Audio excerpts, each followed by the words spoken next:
నేను అమ్మవారికి కాజాలును సంపెంగ పూలు తయారు చేస్తున్నానండి. పావు కేజీ పిండికి ఒక 2 స్పూన్లు ఆయిల్, కొద్దిగా సాల్ట్ వేసుకొని పిసికేసుకొని పక్కన పెట్టుకోవాలండి. చిన్న చిన్న ముద్దల కింద చేసుకొని ఇక కాజాలా ఒత్తుకున్నానండి. అంటే రోల్ చేసుకొని పెట్టుకొని చిన్న చిన్న పీసుల కింద అవి ఇలాగ మనము దీని కింద చేసుకోవాలండి.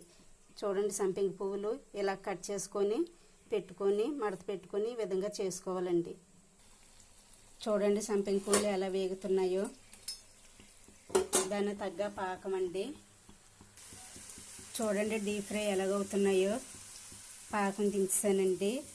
చూడండి వేపినవి ఇవి పాకంలో వేసుకుంటానండి. ఇప్పుడు చూడండి చిట్టి చిట్టి కాజాలు ఎలా తేలుతున్నాయో పైకి. లో ఫ్లేమ్లోనే పెట్టుకోవాలండి. చూడండి సంపెంగ పూలు రెడీ అయిపోయాయండి. పాకంలో వేసాను, గిన్నెలో తీసాను.